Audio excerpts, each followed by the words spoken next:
heartbreaking that violence of this nature could potentially take someone's life, like this officer, and has taken a life of another individual.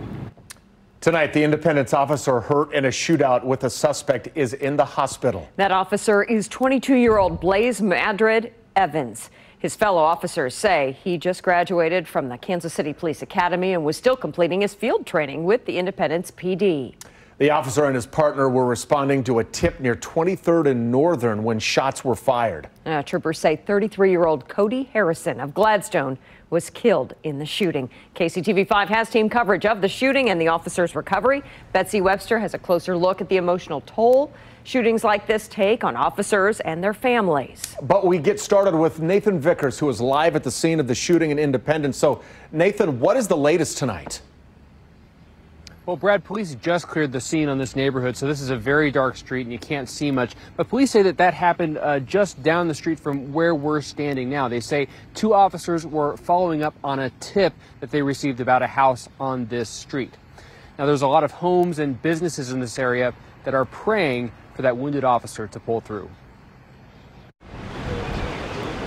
It's been a long and emotional day for police from several departments. There's an all hands-on-deck response. Sergeant Andy Bell with the Missouri Highway Patrol says two Independence officers had received a tip about someone in the neighborhood. Officers responded to the address and were met by a suspect that fired upon the officers. Bell says police fired back, killing Harrison.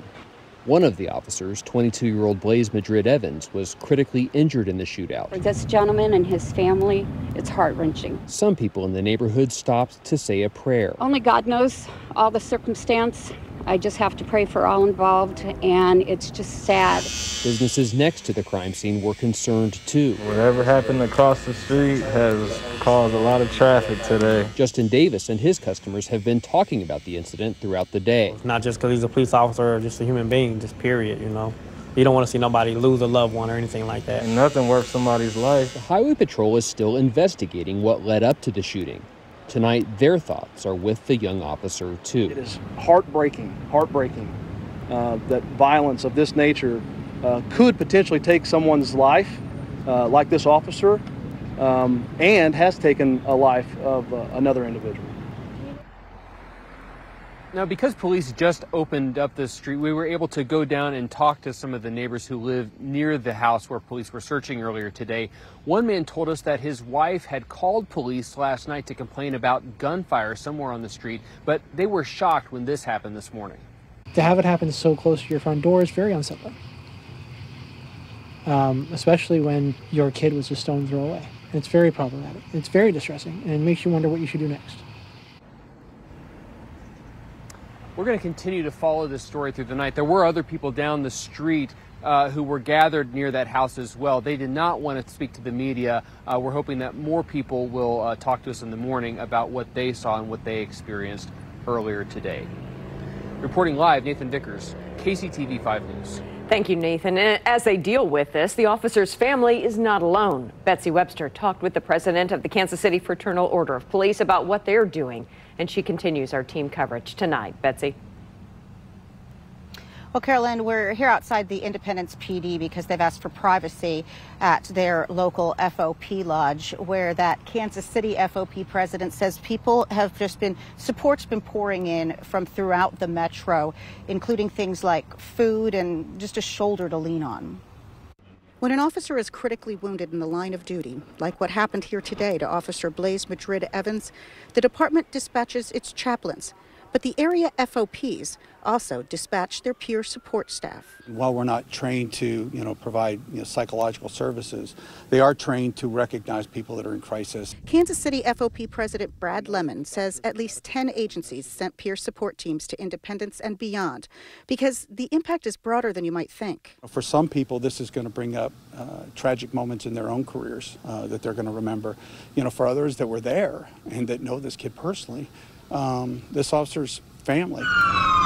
Just last year, it was one of his department's officers critically wounded, trying to stop a man waving a gun at a Kansas City McDonald's. Officer Tyler Moss was rushed to the hospital with a gunshot wound to the head. He survived and did months of therapy for a brain injury.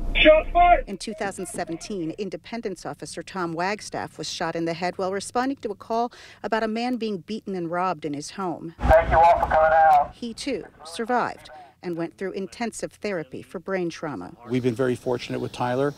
We've been very fortunate with Tom Wagstaff. And our faith is in the medical staff and in God himself, and hope that we get a good resolution. And he said that peer support staff came from just about every jurisdiction in Jackson County, if not all of them, as well as several of the police departments in Kansas. That support, by the way, is not just for fellow officers, but also their families. Live in Independence, Missouri, Betsy Webster, KCTV 5 News. Thanks, Betsy. In a statement, Independence Mayor Eileen Weir says, "Our thoughts are with the officer, their family, and the Independence Police Department. We know our citizens are already rallying behind the department and looking for ways to support them. To all our officers and first responders, please know that we support you and honor the sacrifice you make to keep our communities safe." And of course, KCTV 5 will be following the developments in Independence overnight. We'll have the very latest on KCTV 5 News this morning starting at 4:30.